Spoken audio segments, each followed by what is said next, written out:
Hello family, वापस आ चुके हम लोग द रिटर्न ऑफ डेविल के एक और न्यू एपिसोड के साथ। तो अगर आप लोग को मेरा एक्सप्लेनेशन अच्छा लगता है तो वीडियो को लाइक कर देना। चैनल पे पहली बार आए हो तो चैनल को सब्सक्राइब करके बेल नोटिफिकेशन कॉल पे सेट कर देना और कमेंट करके बताना कि आप लोग को ये वीडियो कैसा लगा। तो लास्ट एपिसोड में हम लोग देखा था कि यू था उन लोग से बोलता है कि अगर तुम लोग के पास कोई हर्बल मेडिसिन है तो उसकी मदद से मैं इसके लिए एंटीडोट बना सकता हूँ। वो लोग बोलती है क्या सच में? साथ ही बोलती है कि हमारा जो यूलियन माउंटेन है वहाँ पे बहुत सारे हेवन और अर्थ ऑरा मौजूद है, तो मुझे लगता है वहाँ पे आपने जो हर्ब बोला है वो सब मौजूद हो। ये बोलता है चलो ठीक है, ये सब तो काफ़ी ईजी होगा, तुम उसे जाकर ढूंढ सकते हो। साथ ही वहाँ पे पिक्चर बनाने लगता है। तो मिस यू से पूछती है कि यू आखिर तुम यहाँ पे क्या कर रहे हो, क्या तुम्हें उन सब का नाम नहीं पता? बोलता है कि मेरा उन सब का नाम पता है, लेकिन जो पोर्शन में बनाने वाला हो सकता है कि ये लोग को उसका नाम नहीं पता हो, इसलिए मैं पिक्चर बना के उन लोगों को समझाने की कोशिश कर रहा हूँ, जिसकी मदद से वो लोग ये सब मेडिसिन को तोड़ के ले आएंगे। साथ ही वो बोलता है कि ये सब लोग इस तरह का मेडिसिन मटेरियल तुम्हें भी जहाँ भी मिले उन सबको ढूंढ के मेरे पास ले आना। याद रखना तुम्हारे मास्टर के पास काफ़ी कम टाइम है, इसलिए जल्दी से जल्दी ले आना। बोलते ठीक है। साथ ही बोले कि मेडिसिन को ले आता है तो यूज होता है, उसका इलाज करना स्टार्ट कर देता है। साथ ही में रात का सीन दिखाते यूज होता है, उसको इलाज कर रहा होता है। और वो लोग लड़के बोल रहे थे मास्टर सिस्टर क्या ये सच में हमारे मास्टर को प्रोटेक्ट कर लेगा? वो बोलता है कि हाँ मास्टर जो है वो सच में तैयार हो जाएगी, मतलब पहले जैसा ठीक हो जाएगी, हमें यू पे बस भरोसा रखना होगा। ये बोलता है कि तुम्हारे मास्टर जिस पॉइजन से डील कर रही है वो काफ़ी ज़्यादा कोल्ड है, इसलिए मैंने इस मेडिसिन को यूज करते हुए इनके बॉडी में हीट देने की कोशिश की है, जिसकी मदद से इनका पॉइजन जो निकल जाएगा, और इसको मैं स्टीम थेरेपी कहता हूँ। वहाँ पे दिखाते वो लोग हीट के लिए, गर्मी के लिए जीयू की मदद ले रहे होते हैं, यानी कि उस स्पिरिट फॉक्स की मदद ले रहे होते हैं, और वो वहाँ पे फायर दे रहा होता है। तो सू बोलती है, मिस सू बोलती है कि जो थोड़ा सा और अपने फायर पावर को बढ़ा दो। वो अपना और फायर पावर को बढ़ाता है तो वो ठीक होना स्टार्ट हो जाती है। वहाँ पे एक धमाका होता है, उस धमाके के बाद दिखाते धुएं में से मास्टर जो होती है वो निकल उठ जाती है। लड़की बोलती है वाह मुझे लगता है मास्टर जो ठीक हो गए। मास्टर जागते बोलती है यहाँ पे बहुत ज़्यादा गर्मी, यहाँ पे बहुत ज़्यादा गर्मी है। यू जो बोलता है मुझे लगता है कि मेरा ट्रीटमेंट जो काम कर रहा है उसका बॉडी काफ़ी ज़्यादा हीट फील हो रहा है, जिसकी मदद से मुझे लगता है उसके बॉडी के अंदर जो कोल्ड है, पॉइजन है, वो सब निकल जाएगा। वो बोलती है वेरी गुड, मुझे लगता है इस मैटर को हम लोग बचा के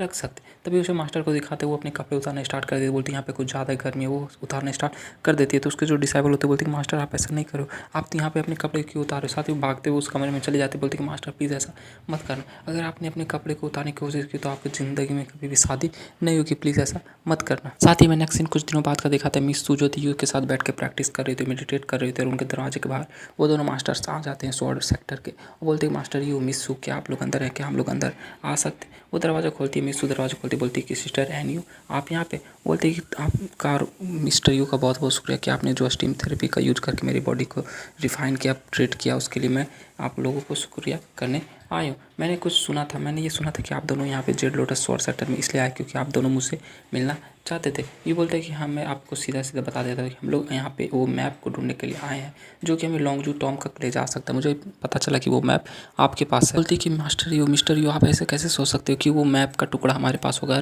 ये न्यूज़ बाहर किसी को पता चल गया तो हमारा पूरा पूरा जो स्वॉर्ड सेक्टर है तबाह हो जाएगा और सब लोग यहाँ पे हमारे ऊपर अटैक करने के लिए आ जाएंगे। आप ऐसे कैसे बोल सकते?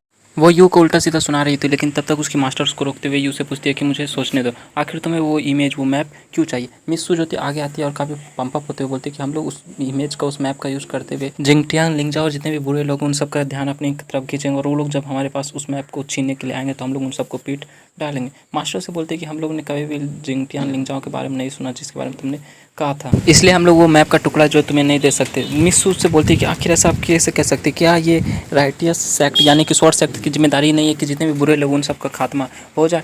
स्वॉर्ड सेक्टर की लीडर बोलती है कि हमारे जो फाउंडर थी स्वॉर्ड सेक्टर की, उन्होंने ये प्रेडिक्ट किया था कि वोंगलोंग कॉन्टिनेंट पे कभी ना कभी एक बहुत बड़ा खतरा आने वाला है, इसलिए मैं उस मैप के टुकड़े को अपने पास संभाल के रखूंगी और किसी भी डिजास्टर को अपने स्वॉर्ड सेक्टर की तरफ बढ़ने नहीं दूंगी। और हमारे स्वॉर्ड सेक्टर की जो स्टार्टिंग भी इसी वजह से हुई थी ताकि हम लोग सारे जो मामूली लोग हैं, ऑर्डिनरी लोग, उन सब प्रोटेक्ट कर सके, इसलिए हम लोग ये मैप का टुकड़ा आप सबको नहीं दे सकते। मिस बोलती है लेकिन तभी यू जो होता है यू बोलता है कि अगर मैं कोई आउटसाइडर नहीं हुआ यानी कि तुम्हारे स्वॉर्ड सेक्टर से बिलोंग करूँ तो क्या तुम मुझे वो दे दोगी? अगर मैं गलत नहीं बोल रहा था तो यहाँ पे जो जेड स्टैचू मैंने बाहर तुम्हारा देखा वो तुम्हारे पैट्रियाच यानी लू फैंग का था। बोलती कि तुम्हें मेरे फाउंडर हमारे फाउंडर स्वॉर्ड सेक्टर के फाउंडर का नाम कैसे पता चला? ये बोलता है कि टू बी ऑनेस्ट उन लू फैंग ने मुझे यहाँ पे भेजा ताकि मैं इस बहुत बड़े डिजास्टर जो यहाँ पे स्वॉर्ड सेक्टर के ऊपर आने वाला है उससे उसको प्रोटेक्ट कर सकूँ। मास्टर उससे बोलती है कि फर्स्ट टाइम मैंने जब आपको देखा था तो मुझे लगा था आप काफ़ी ज़्यादा एक्स्ट्राऑर्डिनरी बंदे, आपका स्ट्रेंथ काफ़ी ज़्यादा है, क्या ऐसा हो सकता है कि आप हमारे जो पैट्रियार्च थी लू फैंग उनके एक डिसेंडेंट हो? ये बोलते हैं कि हाँ ऐसा हो सकता है। तभी वो दोनों वहाँ पे उसके सामने झुक जाते हैं, बोलते कि हमें आपके आइडेंटिटी के बारे में नहीं पता था मिस्टर यू,